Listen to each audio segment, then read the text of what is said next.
इस पर आवाज़ ठीक है। बहुत बहुत धन्यवाद इस कार्यक्रम के संयोजक और हमारी पार्टी के राष्ट्रीय उपाध्यक्ष आदरणीय रंजीत प्रभाकर जी, जिनके साथ मेरा वर्षों का संबंध रहा है। बहुत ही मजबूत साथी रहे हैं और हमेशा समाज सेवा में लगे रहते हैं। इन्होंने कार्यक्रम यहाँ रखा है, तो मैं चाहूँगा कि इनके लिए आप लोग जरा एक बार ताली बजा के स्वागत करिए रंजीत प्रभाकर जी के लिए।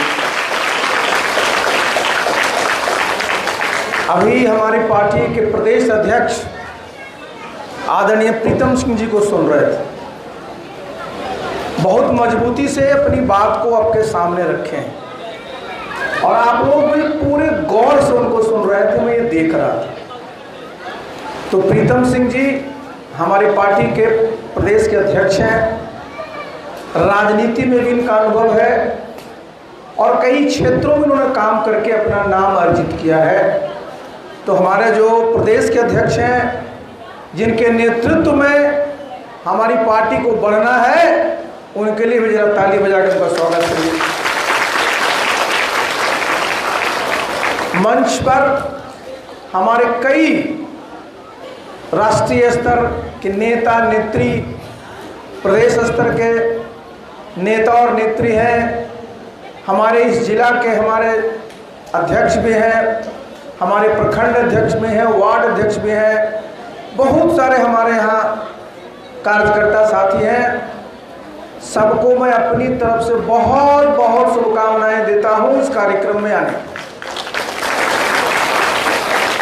अब जरा हम लोग शुरू करें, इसको सुनिएगा जरा, मैं कुछ बात रखूंगा आपके साथ। ये जो जगह है ये बहुत ही ऐतिहासिक जगह है, ये साधारण जगह नहीं है। आप पटना सिटी कह लीजिए, पटना साहिब कह लीजिए, या पुराने नाम से जो जाना जाता है पाटलिपुत्र कह लीजिए, ये यही जगह है जहां से शासन प्रशासन सिर्फ बिहार में ही नहीं बल्कि भारतवर्ष के बहुत बड़े हिस्से में और उससे भी आगे जो शासन प्रशासन चलता था वो यहीं से चलता था, यहाँ का पुराने। तो इतनी ऐतिहासिक भूमि है, आप समझिए कि किस प्रकार इस धरा से उस जमाने में कैसे लोगों का कल्याण हो, कैसे प्रगति हो, उसके बारे में न सिर्फ नीतियां बनाई जाती थी बल्कि काम भी हुआ। और जो भारत में जो कहा जाता है ना स्वर्णिम काल, गोल्डन एज जो इंडियन हिस्ट्री का है, उसी समय का है जब पाटलिपुत्रा जो वहां है ये बिहार की, उसमें की जो भी हमारा साम्राज्य था उसकी राजधानी थी। तो अब साधारण लोग नहीं है, हमारा बहुत ही गौरवशाली इतिहास है। और आप देखते हैं बगल में भाई कंगन घाट, भाई गुरु गोविंद सिंह जी का, आप साधारण जगह ही भाई पूरे विश्व के हमारे जो हमारे सिख समुदाय के जो भाई बहन हैं, उनकी दिली तमन्ना रहती है कि जीवन में कम से कम एक बार हम पटना साहिब में जाकर के अपना मत्था टेकें। कितना पवित्र जगह है। आप बगल में चले जाइए तो बड़ी पटन देवी, छोटी पटन देवी, सब कितना गौरवशाली सबका इतिहास रहा है। तो ये जो है, और एक बात जान लीजिए, जहां आप रह रहे हैं ना, जिसको पटना साहिब कहते हैं, इसको लोग अजीमाबाद भी कहते थे। इतिहास देखिए इसका। तो सिर्फ इतिहास जानना नहीं चाहिए, इतिहास से प्रेरणा लेकर के आगे कैसे पुनः अपने गौरव को स्थापित करना है, इसके लिए प्रयास करना चाहिए कि नहीं, बताइए। तो बस करना तो ताली बजाइए। देखिए अभी हमारे पत्रकार मित्र थे, हमसे कहे कि साहब मरीन ड्राइव बन गया, पुल पुनिया बन गया। हमारे आप जरा समझिए, इस बात को जरा समझिए, ये वही पाटलिपुत्र की जगह है जहां से मैंने क्या कहा, दुनिया में कई क्षेत्रों में लोग हमारे यहां से गए। आज मॉरिशस का नाम सुने आप, मॉरिशस देश में काफी हमारे बिहार के लोग हैं, 60% लोग हैं वहां के राष्ट्रपति, वहां के प्रधानमंत्री आपके बिहार के ही रहने वाले। इनके पूर्वज यहीं से गए। वो कहां से जाते थे? वो यहीं से जाते थे, यहीं से जाते थे। ये बहुत बड़ा व्यापार का केंद्र था। बहुत सारे लोग कहेंगे कि अरे साहब बिहार में कैसे विकास होगा, हम तो समुद्र के किनारे नहीं है, हम लोग तो लैंड लॉक्ड स्टेट है, हमारे यहाँ कैसे व्यापार होगा? आप पूछिए कि जब कई 100 वर्षों तक मगध की राजधानी रही, उसके बाद भी राजधानी रही, तो उस समय के राजा महाराजा पैसा जो कमाते थे व्यापार से, वो कहां से होता था? उस समय क्या हुगली पटना में था? लेकिन इसी नदी से पूरा का पूरा व्यापार होता था। तो आप समझिए जरा कि हमारा जो गौरवशाली अतीत रहा है, हम लोग कहीं से उस जमाने में गरीब नहीं थे, हम लोग बहुत समृद्ध थे। इतने वर्षों में जो हम लोग इतने पीछे चले गए हैं, तो हर एक का एक काल और समय होता है।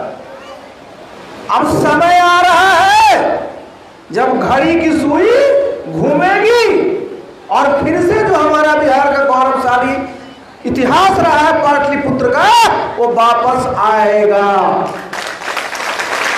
अब आएगा, काहे आएगा और क्यों आना चाहिए? इसलिए आना चाहिए कि हमारे यहां बिहार में किसी चीज की कमी नहीं है। हमारे जो लोग हैं, जो हमारा मानव संसाधन है, जिसको अंग्रेजी में ह्यूमन रिसोर्स करते हैं, हमारे जितने भी महिला पुरुष हैं, हमारे युवा, हमारी युवती हैं, सब मेधावी हैं, सब मेहनत करते हैं, और हमारे यहाँ के जो कारीगर हैं हुनरमंद हैं। व्यापार में हमारे लोग निपुण रहे हैं, ज्ञान के क्षेत्र में हम लोग किसी से पीछे नहीं, हमेशा हम लोग आगे रहे। तो हमारा इतिहास तो रहा ही है। अब इसी को लेकर के आगे चलिए। अब आप आइए जरा, आप शुरू करिए यहीं से। पटना जो हमारा साहिब है, हमारे जितने लोग यहाँ रहते हैं, उनका क्या काम है?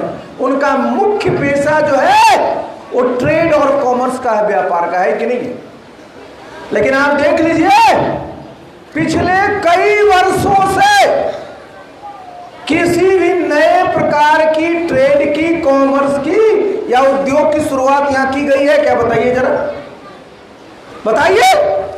जो पुराना चला रहा है, अपने से जो लोग करते आ रहे हैं, उसी के सहारे अपना रोजी रोटी कमा रहे हैं। कोई नया नहीं है। प्रधानमंत्री जी का भाषण आप लोग सुनते हो, देश में क्या है? जितने हमारे यहाँ बच्चे बहुत लोग के घर में हैं, सबको क्या चाहिए? बाजार में जाते हैं तो बच्चों के लिए क्या खरीदते हैं? खिलौना खरीदते हैं ना, खिलौना खरीदते हैं, तरह तरह का खिलौना। कई हजार करोड़ का, बल्कि लाख करोड़ का खिलौना का व्यापार है भारतवर्ष में। बिहार में ही कई हजार खिलौना के कारोबार का यहां पर है। लेकिन कभी बिहार सरकार का सुने हैं आप कि कैसे बिहार में जो हमारा खिलौना उद्योग है उसके लिए पहल किया जाए? और हमारा जो पटना साहिब तरह का जो इलाका है, जहां खिलौना उद्योग को लगाने के लिए और बढ़ावा देने के लिए प्रयास किया जाए। आप जरा समझिए कि अगर खिलौना उद्योग को यहां बढ़ावा दिया जाएगा तो कितने लोगों को रोजगार रोजगार मिले।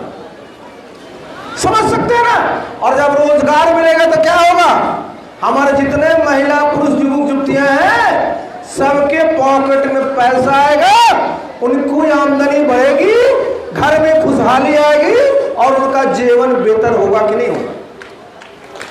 आप समझिए कहां उद्योग लग रहा है, खिलौना का उद्योग कहां लगने वाला है, बिहार में नहीं, क्योंकि यहां के मंत्री मुख्यमंत्री सब सोए रहते हैं घोर निद्रा में। काहे तो हमने बना दिया मरीन ड्राइव।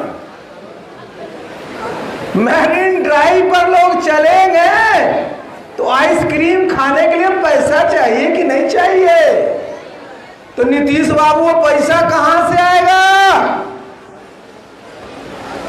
तो एक भी खिलौना के उद्योग लगाने के लिए कोई प्रयास नहीं। लगेगा कहां, महाराष्ट्र में लगेगा, कहां गुजरात में लगेगा, कहां कर्नाटक में लगेगा, कहां हरियाणा पंजाब में। अब बहुत हुआ तो पश्चिम उत्तर प्रदेश में, बिहार आते आते सब समाप्त। अब फिर कहेंगे लोग कि अरे बिहार में साहब कोई रोजगार नहीं मिलता है, हमारे बच्चे लुधियाना काम करते हैं, हमारे बच्चे जो हैं सूरत काम करते हैं। ये क्या अच्छा लगता है क्या। सबको अपने घर में रह करके कमाई करके परिवार को पालने का जो एक सुख प्राप्त होता है, उससे बिहार के हमारे बहुत सारे नौजवान साथी बिल्कुल अलग रह जाते हैं। रह जाते हैं कि नहीं रह जाते। बरसों तक लोग बाहर काम करते रहता है, जो काम वो बाहर कर रहा है उसको बेहतर ढंग से अपने घर के पास कर सकता है। सरकार की जिम्मेदारी है, लेकिन सरकार से जब पूछिए कि उद्योग धंधे का, चुपचाप। खास क्या होगा, जाति का गणना करा दो कितना कौन है। बहुत हुआ तो आज भी हम देखते हैं, सब जगह देखते हैं ना, क्या लिखा रहता है, बिहार है तैयार। नीतीश बाबू 20 साल से मुख्यमंत्री, अभी तैयारियां चल रहा है, तैयारियां चल रहा है। 20 साल में आप दुनिया में इतिहास पढ़िए, बहुत सारा इतना पिछड़ा देश प्रदेश रहा, वो कहां से कहां चला गया। 20 साल पहले भारत में ही बहुत सारे प्रदेश थे, वो कहां से कहां चले आए। और अभी आप देखते हैं ना, रोज टीवी देखते होंगे, सब जगह किस चीज की चर्चा है कि बिजली वाली गाड़ी आनी चाहिए, है ना चर्चा, कि इलेक्ट्रिक व्हीकल जिसमें पेट्रोल नहीं लगेगा, डीजल नहीं लगेगा, कम पैसे में 4 व्हीलर को लोग चला पाएंगे, कम पैसे में 2 व्हीलर चला पाएंगे। ये चर्चा सुनते हैं ना। अच्छा ये बताइए, ये जितने भी तरह की कार बनेगी, ये जितने तरह की जो है इसमें बनेगी ये 2 व्हीलर, उसमें लोगों को रोजगार मिलेगा कि नहीं बताइए। तो रोजगार मिलेगा ना, लेकिन वो उद्योग लगेगा कहां, बिहार में नहीं लगेगा, क्योंकि आपके मुख्यमंत्री जी बाहरी निद्रा में सोए हुए। उद्योग कहां लगेगा, ये जरा सुनिए, बहुत गंभीर बात है। 20-20 साल से आप मुख्यमंत्री हैं, एनडीए की सरकार यहां भी है, एनडीए की सरकार केंद्र में भी है।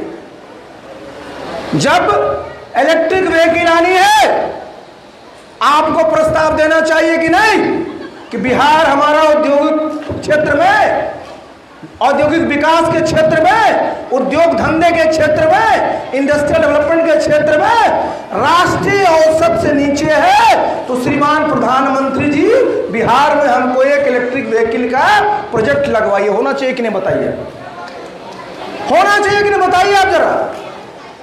कोई चिट्ठी गई बिहार से नहीं। अब देखिए, सब लोग जो उद्यमी होता है वो क्या चाहता है कि जहां हमारा स्वागत हो। तो सबसे पहले स्वागत करने के लिए कौन तैयार है, जो एलन मस्क है, उसका जो सबसे बड़ा व्यापारी जो है दुनिया में इलेक्ट्रिक व्हीकल का, तो महाराष्ट्र की सरकार तैयार है कि आइए, आपके लिए हम रेड कारपेट बिछा रखे हैं, आप आइए श्रीमान जी। महाराष्ट्र के मुख्यमंत्री महाराष्ट्र जो पहले से विकसित प्रदेश है वहां वो लगाने को तैयार है। कल ही मैं देख रहा था कि आंध्र प्रदेश की सरकार और आंध्र प्रदेश के मुख्यमंत्री कह रहे हैं कि मस्क साहब, अरे आप महाराष्ट्र मत जाओ, आप हमारे हैदराबाद में आ जाओ और यहां इलेक्ट्रिक व्हीकल लगाइए, हम आपको जमीन देंगे और भी सुविधा देंगे। आपने देखा नीतीश बाबू का कोई चिट्ठी, कोई बयान सुना कि मस्क साहब बिहार में भी आइए, हम आपका स्वागत करेंगे, यहां उद्योग धंधे लगाइए। कोई चिंता नहीं है, किसी प्रकार की सोच नहीं है कि बिहार में जब तक भाई इस प्रकार के उद्योग धंधे नहीं लगेंगे, बड़ी बड़ी कंपनियां नहीं आएगी, तो हमारे लोगों को रोजगार कैसे मिलेगा बताइए जरा। होना चाहिए कि नहीं होना चाहिए? आपको मैं आपको और बता दूं, आप सब जितने लोग हैं मोबाइल रखे हुए हैं ना, तो क्या उसमें कहते हैं इसमें चिप्स लगता है, बोलते हैं ना, बोलते कि नहीं बोलते? इसका निर्माण के लिए भी जो हमारा सेमीकंडक्टर का होता है, उसकी भी देश में 3 यूनिट लगनी है। जरा सुनिए, हम इसलिए बोल रहे हैं कि आप लोग सब जानते हैं कि भाई बिहार को रोज सब कहता है कि यहाँ कुछ नहीं है, कुछ नहीं है, कुछ नहीं। इसमें बिहार के लोगों का क्या दोष है? ये दोष किसी का है तो ये नेतृत्व का है ना। बताइए, देश में 3 लगने हैं और 3 में 2 कहां लग रहा है? गुजरात में। बताइए साहब, जिसके घर में पहले से खाना के लिए 8 माने समझिए कि टाइप का खाना खा सकता है, और जकरा घर में 1 टाइम का खाना खाने का नहीं है, तो खाना पहले कहां मिलना चाहिए बताइए? जो 8 बार खाएगा वो मिलना चाहिए कि जरा 1 बार नहीं खाने को उसको मिलना चाहिए? आप बताइए किसको मिलना चाहिए? जब बिहार में उद्योग धंधे नहीं है, केंद्र में भी एनडीए की सरकार है, बिहार में भी एनडीए की सरकार है, तो उद्योग बिहार में लगना चाहिए कि नहीं लगना चाहिए? यहाँ के लोग सिर्फ वोट देने के लिए है, यहाँ के लोग सिर्फ एमपी बनाने के लिए है, यहाँ के लोग को नहीं चाहिए उद्योग? तो अगर यहाँ उद्योग लगता तो हमारे जितने युवा युवती हैं सबको रोजगार मिलता, सबके घर में आमदनी होती। अब क्या होगा? 2 यूनिट लगेगा गुजरात में और 1 यूनिट लगेगा आसाम में। हमको आसाम से कोई दिक्कत नहीं। अब हमारे बिहार के बच्चे पढ़े लिखे हैं, जितने आईटी प्रोफेशनल हैं, वो रोजगार पाने के लिए कहां जाएंगे? तो गुजरात जाएंगे। समझ लीजिए जरा, पहले भी बिहार में उद्योग नहीं लगा, और जब उद्योग लगाने का अब समय आ गया तो वो भी उद्योग बिहार में नहीं लग रहा। ये कौन उठाएगा मामला? बिहार के किसी नेता को सुने बोलते हुए? एनडीए की सरकार ने कभी बोला है कि हमने केंद्र सरकार को प्रस्ताव दिया है? जितने हम लोग यहाँ बैठे हुए हैं, सब लोग कपड़ा पहने हुए हैं ना। कपड़ा भोजन के बाद सबसे जरूरी है कि नहीं है भाई? रोटी के बाद कपड़े का नंबर आता है। आप समझिए जरा, आज की तारीख में सुनिए आप लोग कि कैसे बिहार के साथ नाइंसाफी होती है, और हमारे बिहार के नेता लोग मुंह बंद किए रहते हैं कि उनकी कुर्सी कायम रहे। आज 53, एक नहीं 53 टेक्सटाइल पार्क है भारतवर्ष में। कितने हैं? 53। बिहार की आबादी कितना है? 13.5 करोड़। 13.5 करोड़ लोगों को कपड़ा चाहिए पहनने के लिए, लेकिन बिहार में एक भी टेक्सटाइल पार्क नहीं बना।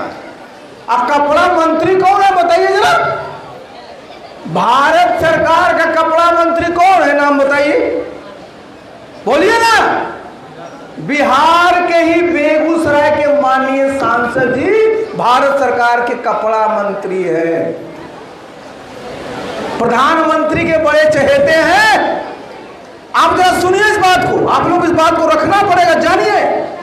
अब नया 7 टेक्सटाइल पार्क बन रहा है, एक ने 7, और एक में 3-3 लाख लोगों को रोजगार मिलना है। कितना? 3 लाख।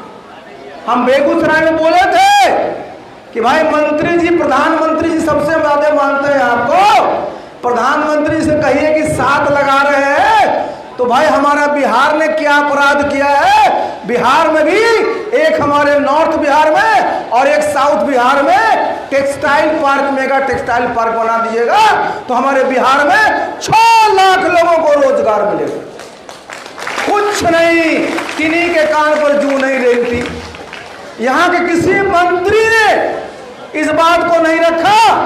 और जब मैं पहले भी कह चुका हूं कि मुख्यमंत्री तो बिल्कुल निश्चिंत ही है, कुछ करने की क्या जरूरत है, जो वैसे ही मुख्यमंत्री बन जाता है। आप समझिए कि बिहार के साथ कितनी बड़ी हकमारी हो रही है। पहले के जमाने में उद्योग धंधे नहीं लगे, पहले जमाने में हमारी हकमारी हुई और उसी के लिए नीतीश बाबू क्या कहते थे कि बिहार को विशेष राज्य का दर्जा मिलना चाहिए। तो श्रीमान जी, जब आप नए नए उद्योग धंधे लग रहे हैं देश में, आपकी सरकार यहाँ है, आपकी समर्थित सरकार दिल्ली में है, तो आप चुप क्यों हैं? आपको बोलना चाहिए ना कि ये जो नए नए उद्योग लगाए जा रहे हैं उसकी 1 यूनिट 2 यूनिट बिहार में भी लगे। आप सहमत हैं कि नहीं, ये जो बताइए। आप लोग चुप क्यों हैं? आप लोग को नहीं गुस्सा आ रहा है क्या कि भाई हमको जो हकमारी हो रही है हमको मिलना चाहिए? हम भी भारत के नागरिक हैं, हमारा भी अधिकार है कि देश का जो रिसोर्स है उस पर हमारा भी हिस्सा है।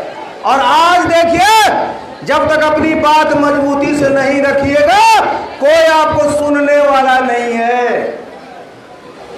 ये समझिए इस बात को। इसलिए बिहार में उद्योग धंधे लगे, हम लोगों को इसके लिए अपने आप को तैयार करना पड़ेगा।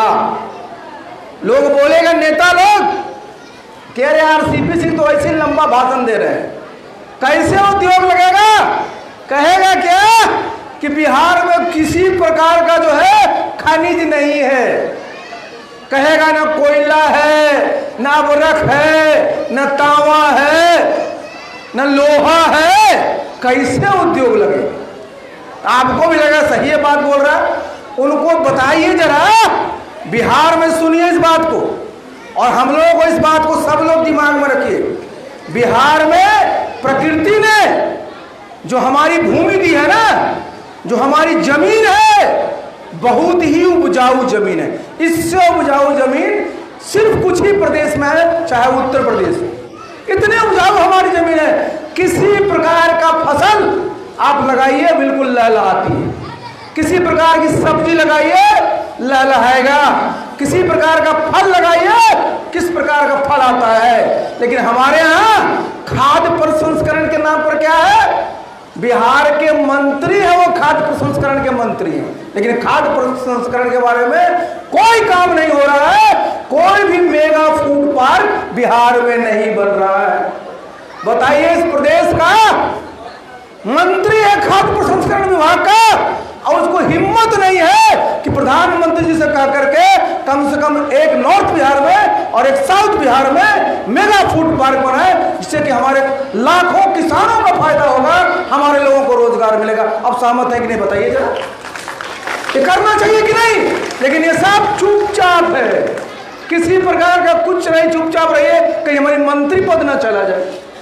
अब जरा आइए, जितनी हमारी महिलाएं बैठी हुई जरा सुनिएगा। आप सब शादी में जाते हैं तो सोना पहनते हैं, पहनना सोना शुभ माना जाता है। आप शादी में भी तय करते हैं कि भाई बेटी को कितना गहना देंगे, दामाद को किस प्रकार का चेन देंगे, चर्चा करते हैं ना। लेकिन सुनिए, आज भारतवर्ष में 1 ग्राम सोना का उत्पादन नहीं होता है।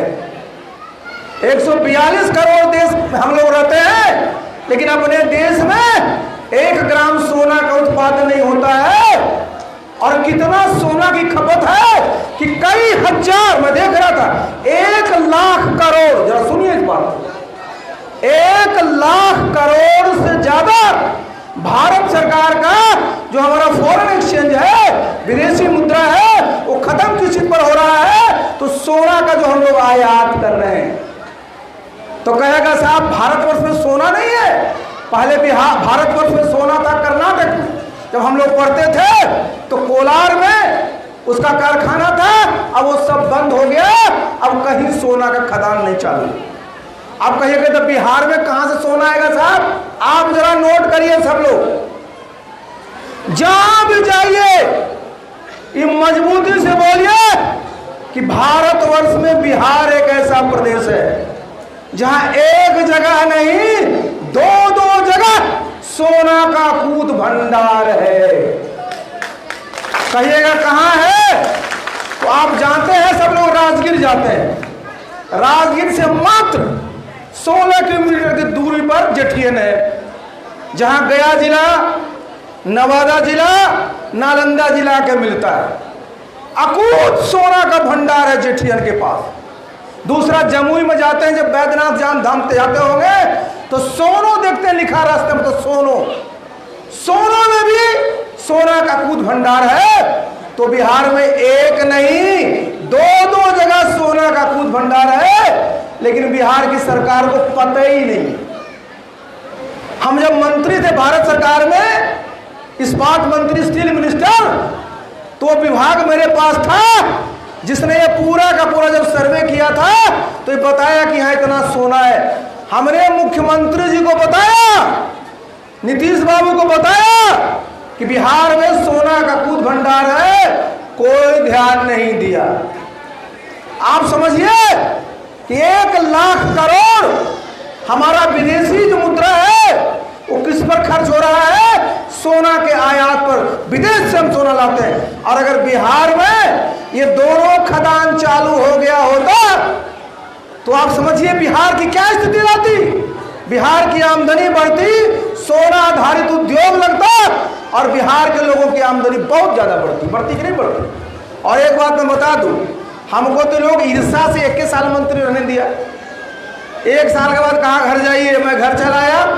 अगर मैं मंत्री अब तक रह गया होता तो दोनों जगह सोना का खदान चालू। आप समझिए जरा कितने हमारी आमदनी होती। ना सिर्फ हमारी जरूरत है वो पूरा होता, बल्कि जो बाहर से हम आयात कर रहे हैं सोना, हम लोग विदेश को सोना निर्यात कर। बिहार का कितना नाम होता कि नहीं होता? लेकिन यहां चुपचाप कुछ नहीं बोले। उसी प्रकार आजकल मोबाइल सबके हाथ में है ना, देखते हैं तरह तरह का मोबाइल है, उसमें तरह तरह का पिक्चर आता है, तरह तरह का रंगीन चीजें आती हैं। कैसे आती है? वो जो टेक्नोलॉजी है ना, उसमें जो चीज लगता है, उसमें जो मेटल लगता है, उसको यहां पर कहा जाता है रेयर अर्थ। अब बिहार में भरा हुआ है। तो जितना ऊपर जहाज देखते चलता है, जितना रॉकेट चलता है, स्पेस के बारे में आप देखते रहते हैं, वो चंद्रयान जितना यान जाता है, बड़ा बड़ा आपका मिसाइल बनता है, उसमें जो मेटल यूज होता है वो सारा का सारा मेटल कहाँ है? तो बिहार में। लेकिन बिहार को क्या कहेगा? तुम्हारे पास कुछ है ही नहीं है, बालू छोड़ के बोलता है ना। यहाँ के सारे नेता बालू में लगे रहते हैं, जितनी सड़कें हो सब बालू से समाप्त। जहां जाइए ट्रैफिक जाम है, बालू की गाड़ी खड़ी है। यहां देखिए आपके पास इतना बड़ा रेयर अर्थ का भंडार है, कितने उद्योग लग सकते हैं, कितनी आमदनी हो सकती है, कितने लोगों को रोजगार मिल सकता है, लेकिन कोई इसको देखने वाला नहीं। बहुत सारे इस प्रकार के मेटल्स हमारे बिहार में है। तो ये बात जरा आप लोग सब लोग अपने मन में ये रखिए, और जो भी कहीं जाइए, आपके रिश्तेदार हैं, नातेदार हैं, बोलिए, कहेगा बिहार में कुछ नहीं है, कहिए बिहार में सब कुछ है। एक ही चीज की कमी है कि जो हमारा नेता है वो बड़ा नहीं सोचता है, वो छोटा सोचता है, सिर्फ अपनी कुर्सी का सोचता है। और इसीलिए हम लोग पीछे रह गए। इतना रहते हुए अगर यही दूसरे प्रदेश में रहा होता, यही दूसरे देश में रहा होता, कि सुन लीजिए जरा, आप लोग सब टीवी देखते हैं, कई साल से लड़ाई कहां कहां किसके बीच चल रहा है? रूस और यूक्रेन के बीच में। टीवी में देखते हैं ना आप लोग, रूस और यूक्रेन के बीच में लड़ाई चल रहा है। जरा सुनिए बात, गौर से सुनिएगा। जब लड़ाई चल रहा है तो बीच में आगे अमेरिका का प्रेसिडेंट ट्रंप साहब, सुनते हैं उस आदमी का रोल, ट्रंप साहब आ गए। अब वो कह रहे हैं जो यूक्रेन वाले, सुनिए इस बात, यूक्रेन में क्या है, जिस मेटल की चर्चा हम आपको कर रहे थे, रेयर अर्थ, और रेयर अर्थ यूक्रेन में है। अब डोनाल्ड ट्रंप की नीयत खराब है, उसको लग रहा है कि भाई हम जो यूक्रेन में जो रेयर अर्थ है उसको हम लोग ले लें और उससे जो हम फायदा लें, क्योंकि आज सबसे ज्यादा रेयर अर्थ का है चाइना में। अब देखिए यूक्रेन का भी जो राष्ट्रपति है वो कहता है कि हम तभी देंगे जब हमको सुरक्षा दोगे। हम जो बात बोले कि अपने बिहार में वो मेटल है, धातु है, जिस पर आंख गड़ाए हुए डोनाल्ड ट्रंप यूक्रेन में, लेकिन भारतवर्ष में और बिहार में हमारे किसी नेता को चिंता नहीं है कि बिहार में जब इसका अकूत भंडार है तो क्यों उसका हम दोहन ना करें, काहे हम भी पूरे दुनिया में हावी ना हो जाए। करना चाहिए कि नहीं करना चाहिए? और ये समझिए यही फर्क है। तो ये हमारी जो आशा पार्टी है, ये आशा पार्टी कोई साधारण पार्टी नहीं है।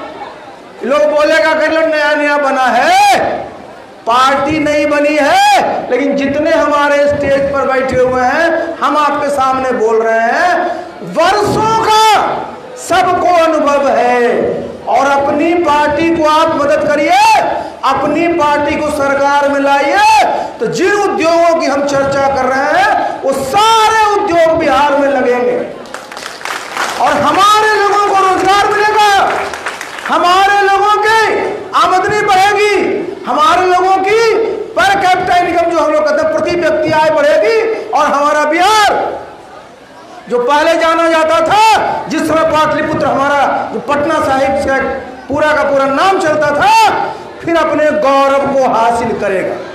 तो जरूरत इस बात की है कि हम सब लोग इकट्ठा हो, एकत्रित हो और ये देखना है कि कौन सी पार्टी की सोच कितनी बड़ी है।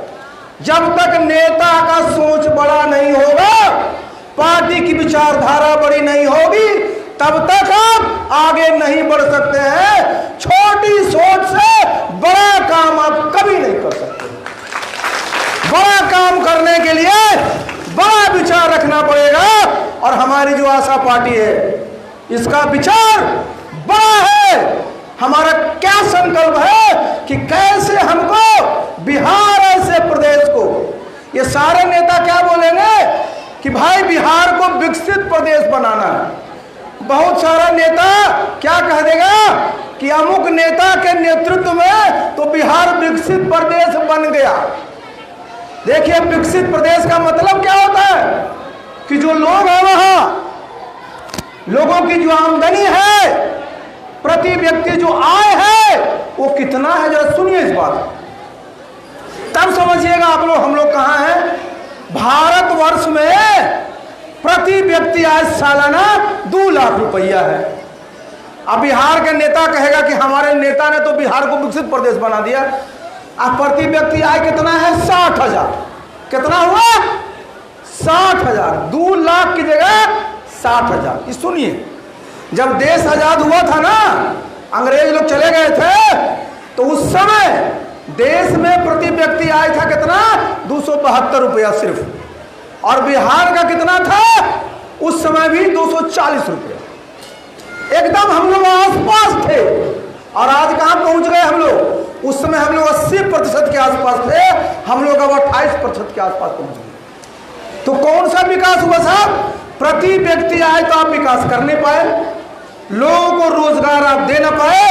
और कहते हैं प्रधानमंत्री जी का संकल्प क्या कहते हैं अपने भाषण में कि 2047 तक जब भारतवर्ष, जब 100 साल होगा हमारी आजादी के, तो भारतवर्ष विकसित राष्ट्र बनेगा। और विकसित राष्ट्र का मतलब है कि कम से कम 15 से 16 लाख प्रति व्यक्ति आय होगी सालाना। अब बताइए जिसका 60,000 है, 16 लाख करने में कितना गुना, 27-28 गुना उतना आमदनी बढ़ाना पड़ेगा। वो कैसे होगा? वो तभी संभव है जहां उद्योग धंधे लगेंगे, चाहे कृषि के क्षेत्र में या और क्षेत्र में, तभी जाकर के हमारे लोगों को आमदनी बढ़ेगी।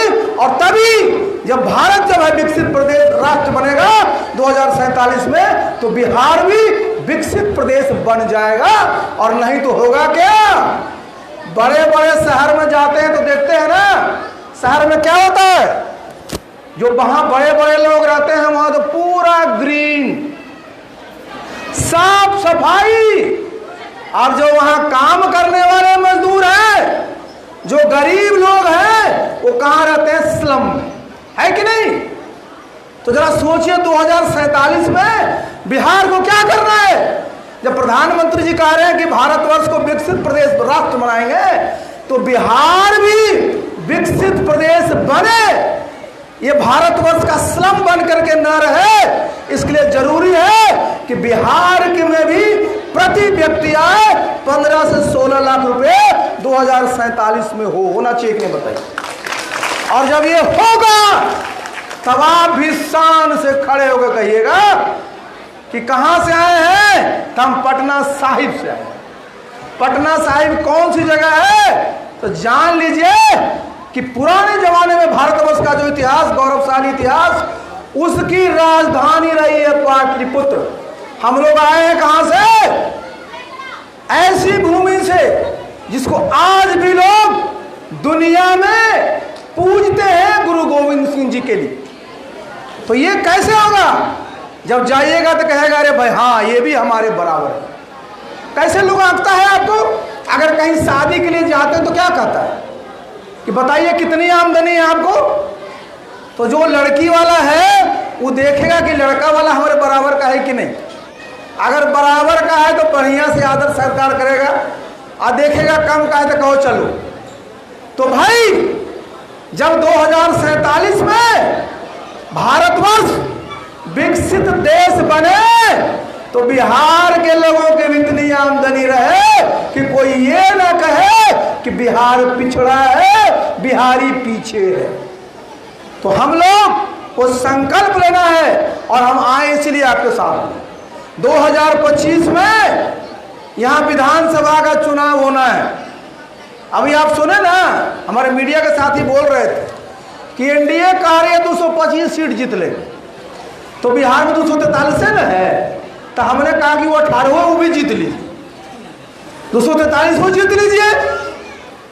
भाई सिर्फ जीत के क्या करिएगा श्रीमान जी? 20 साल से आपका शासन है, ये कौन जवाब देगा कि विकास के मामले में, विकास के जितने मानक है उसमें हम पीछे, कौन जवाब देगा? तो इस गलतफहमी में नहीं आना है, ये भूल भुलैये में नहीं आना है, बल्कि बिहार को अगर विकसित प्रदेश बनाना है तो जो पुरानी सरकार है, मैं सब जगह कहता हूं हमारी इतनी यहाँ नारी शक्ति बैठी हुई है। आप लोग सब लोग रोटी बनाते हैं ना, रोटी को अगर तवा पर रख दीजिए और उसको पलटिए नहीं तो क्या होगा? अरे बोलिए ना, क्या होगा? बोलिए। रोटी जल जाएगी। तब 20 साल से आप रोटी रख ले तो बचल होगा जी, वो रोटी खाने लायक है क्या? आप उसको फेंकिए और नई रोटी बना करके बढ़िया से उसको खाइएगा, तो आपका स्वास्थ्य ठीक होगा। और ये संकल्प लेकर चलना है, और ये संकल्प की शुरुआत आज के दिन से ही पटना साहिब में होगी। और आप सब लोगों को घर घर जा करके बताइए, जो लोग दूसरे पार्टी वाले हैं उनको एक के सवाल कहिए कि बताइए हमारे घर की आमदनी कैसे बढ़ेगी, पटना साहिब में कौन कौन से उद्योग लगवाइएगा। ये सवाल जरूर पूछिए, नहीं तो आएगा तो क्या कहेगा, हमारे जात के नाम है, अपने जात का उम्मीदवार है, जिता दीजिए। देखिए जितने लोग हम लोग बैठे हुए हैं, आप भी हम भी हैं, कोई भगवान को दरखास्त लिखे थे क्या कि श्रीमान भगवान महोदय आपसे अनुरोध है कि पटना साहिब में हमको फलना जात में पैदा कर दीजिए, कोई दरखास्त लिखे थे क्या? भाई ये तो आप पैदा लिए जो सामाजिक स्थिति है, लेकिन जब यहाँ आए हैं तो आपको देखना है कि कैसे आपका आपके बच्चों का, आपके क्षेत्र का, आपके प्रदेश का सही में विकास हो, जिससे कि लोग खुशहाल हो सकें।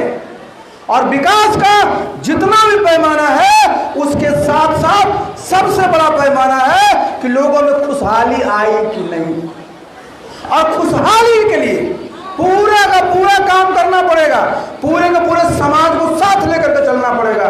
जितना समाज है उस सब में कहीं भेदभाव नहीं रखना पड़ेगा, आपस में भाईचारा रखना पड़ेगा, सामाजिक सद्भाव, सांप्रदायिक सौहार्द लेकर चलना पड़ेगा। ये माहौल रहेगा तब देखिए हम लोग आगे चलते। आप देखिए 2005 से 2010 में बिहार में सरकार थी, नीतीश बाबू मुख्यमंत्री थे, हम उनके प्रिंसिपल सेक्रेटरी थे। बिहार में उस जमाने में किसी अपराधी की हिम्मत थी कि बिहार में अपराध करके कर ले और छूट जाए? 1 लाख से ज्यादा लोगों को स्पीडी ट्रायल करा के सजा दिलाया गया था। और आज क्या हाल है? दिन दहाड़े ठोक दे रहा है।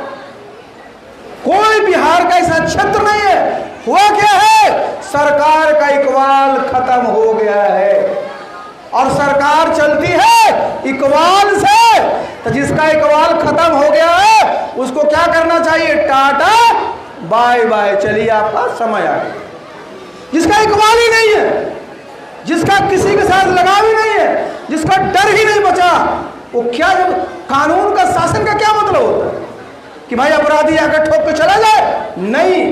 और इसलिए देखिए, अपने मन को सब लोग मजबूत करिए और जहां आप रहते हैं, जिस मोहल्ले में रहते हैं, जिस वार्ड में रहते हैं, सब लोगों को आशा पार्टी से जोड़िए। इसी पार्टी का भविष्य है। और जितने हमारे साथी हैं सबको कहिए कि इस पार्टी के साथ जुड़िए और हमारे पार्टी का जो कार्यक्रम है उसको सुनिए, देखिए। और हम लोग बोलने वाले नहीं हैं, हम लोग करने वाले हैं। जो हम लोग कहेंगे उसको पूरा करेंगे, क्योंकि हमारे जितने लोग यहाँ बैठे हुए हैं सब लोग अनुभवी हैं और सब लोग पढ़े लिखे हैं। सबको अनुभव है और सबकी चिंता है कि कैसे हमारा समाज आगे बढ़े। तो आप लोग समझ गए इस बात को। और जितने हमारे यहाँ नारी शक्ति है, जरा सुनिए इस बात को, आपके लिए हम कह रहे हैं। आपकी सबसे बड़ी परेशानी क्या होती है? सबसे बड़ी चिंता क्या होती है? कि हम घर से निकले तो सुरक्षित रहे कि नहीं? हमारी बेटी विद्यालय में जाए, हमारी बेटी कॉलेज में जाए, उसके साथ कोई छेड़छाड़ ना करे। हमारी बेटी, हमारा बेटा जब पढ़ लिख जाए तो उसको अच्छे संस्थान में उसकी नियुक्ति होनी चाहिए, अच्छी ट्रेनिंग मिलनी चाहिए। ये सोचते कि नहीं सोचते? तो एक बात जरा सोच लीजिए, जब आपकी आशा पार्टी की सरकार आएगी, नोट कर लीजिए, सारी नारी शक्ति के लोग बैठे हुए, एवे तक की पढ़ाई में हम अपने जितने हमारी बेटियां, उस पर आपका कोई खर्चा नहीं, कोई खर्चा गार्जियन का नहीं, क्योंकि वो बेटी हमारी बिहार की बेटी है, हमारी भारत की बेटी है। हमारी जिम्मेवारी है ना सिर्फ पढ़ाना, बल्कि आप सबको कोचिंग जाना पड़ता है, ट्यूशन पढ़ना पड़ता है, परीक्षा पास करने के लिए, मेडिकल इंजीनियरिंग में जाने के लिए। तो कोचिंग की भी सारी सुविधा, सारी की सारा खर्चा आपकी सरकार अपने देगी। आपको चिंता नहीं करनी है।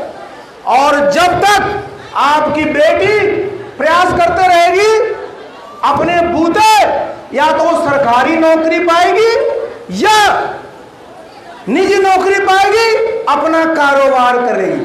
अगर 35 साल तक आप जानते हैं सरकारी नौकरी का रहता है, 35 साल में भी अगर कुछ कारण से, इसको सुनिएगा जरा सब नारी शक्ति के लोग, अगर उनको नहीं रोजगार मिल पाया तो आपकी पार्टी ये सुनिश्चित करेगी कि जितनी हमारी नारी शक्ति है उसके सम्मान के लिए हम लोग एक योजना चलाएंगे, नारी शक्ति सम्मान योजना,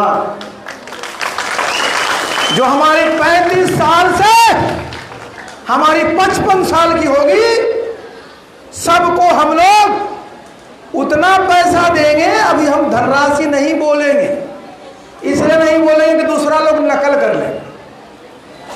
हम ये बोलेंगे सही समय पर। और आप प्रदेशों में देख रहे हैं कि उन प्रदेशों में जितना दिया जाता है उससे कम से कम 100 रुपया आपको हम लोग ज्यादा दें, जिससे कि आपके पॉकेट में पैसे आए, आपको खर्चा नहीं करना पड़े। बहुत सारी हमारी बेटियां हैं, बहुत सारी हमारी नारी शक्ति के लोग हैं, वो उद्यम करना चाहेंगे कि हम अपना रोजगार करें, स्वरोजगार करें। उनके लिए जिस प्रकार की प्रशिक्षण की जरूरत होगी, जिस प्रकार की धन की आवश्यकता होगी, आपकी पार्टी उपलब्ध कराएगी, जिससे कि हमारी बेटियां या हमारे बेटे सब लोग अपने पैर पर खड़े होकर करके अपनी कमाई कर सकते। उसके बाद अभी विधवा जो हमारे जो अभी जो ओल्ड एज पेंशन, जितने हमारे बूढ़े लोग हैं उनको पेंशन कितने साल में मिलता है? उनको पेंशन मिलता है 60 साल में मिलता है ना। तो जो 60 साल में पेंशन मिलता है उसको हम लोग घटा करके 55 साल करते। महिलाओं 35 से 55 तक हमने मदद किया, और उसके बाद जब 55 साल की हो जाएगी तो हम लोग सबको, जितने हमारी महिलाएं हैं उनको हम लोग विधवा जो ओल्ड जो हमारा वृद्धावस्था पेंशन है वो हम लोग देंगे। और ये हम लोग जब वो 75 साल की होगी तो हम लोग 1.5 गुना कर देंगे, और 85 साल की होगी तो 2 गुना कर देंगे। जिससे कि हमारे जितने भी नारी शक्ति के लोग हैं, जैसे जैसे वो अपने अगर उम्र बढ़ती है तो उनको घर में उनका बाल बच्चा, उनकी बहू देखभाल करे, उनको जब पैसा मिलेगा तो लोग दूसरे पर आश्रित नहीं रहे। इसके साथ साथ आप जरा जान लीजिए, सबको एक दिन बूढ़ा बूढ़ी होना, जितने लोग हम लोग हैं, बहुत सारे ऐसे लोग हैं जिनको सब कुछ रहते हुए बाल बच्चा बाहर है, कोई देखने वाला नहीं है। तो अगर बड़े बड़े जगहों में जाइएगा, मैं ग्रेटर नोएडा में पोस्टेड था, वहां पर बहुत सारे लोग जो हमारे निजी क्षेत्र के लोग हैं, वो निजी क्षेत्र के लोगों ने जो ओल्ड एज केयर होम, वृद्धा आश्रम, उस तरह का बहुत सुंदर बना रखा था, जहां न सिर्फ उनको भोजन दिया जाता था, न सिर्फ उनके मनोरंजन की व्यवस्था थी, बल्कि अगर बीमार पड़ते हैं तो पूरा का पूरा देखभाल होता था। तो आपकी सरकार आएगी भी, सुनिए, तो जितने उद्योग धंधे वाले उद्योगपति हैं उन पर हम लोग दबाव डालेंगे कि बिहार में इस प्रकार के उच्च क्वालिटी का ओल्ड एज केयर होम बनाए, जिससे हमारे जितने बूढ़े बूढ़ी लोग हैं उनको मदद मिल सके। इससे हमारे लोगों का मान सम्मान रहेगा। ये जरूरी है, होना चाहिए ना कि जवानी में तो आपको सब पूछेगा, और जब उम्र ढला तो कोई देखने वाला नहीं है, और जब कोई देखने वाला नहीं है तो सरकार का दायित्व होता है कि आप वो ठीक से देखें। इसी प्रकार से आप जरा समझ लीजिए, जो हमारी जितने पेंशनर्स हैं, चाहे हमारे ओल्ड एज पेंशन वाले हैं, विधवा पेंशन वाले हैं, हमारे जो दिव्यांग पेंशन वाले हैं, बिहार में सिर्फ 400 रुपया मिलता है। बताइए साहब, इस तरह के हमारे जो लोग, उनको सिर्फ 400 रुपया। और आपकी आशा पार्टी की सरकार जब सरकार में आएगी तो आसपास के जो प्रदेश हैं, हमारा उत्तर प्रदेश है, हमारा झारखंड है, हमारा बंगाल है, और भी प्रदेश है, जहां जितना उनको पैसा दिया जा रहा होगा पेंशन का, उससे 100 रुपया हम लोग ज्यादा हम लोग पाएंगे उनको। आखिर पैसे किसके लिए? इन्हीं के लिए है ना, उन्हीं को लाभ मिलना चाहिए। आप देखिए क्या होता है, जितने लोग हैं बीमार पड़ते हैं, ठंडा लग गया, गर्मी लग गया, बुखार हो गया, अब डॉक्टर के पास जाते हैं, दवाई में कितना खर्च होता है, कोई पैसा नहीं देता आपको। लोग कहेगा सरकारी अस्पताल है, चल जाइए डॉक्टर इलाज कर देंगे, पता चला कि वहां गए दवा है ही नहीं। तो आपकी सरकार जब सत्ता में आएगी आशा पार्टी की, तो हम लोग ये तय करेंगे कि प्रत्येक परिवार को एक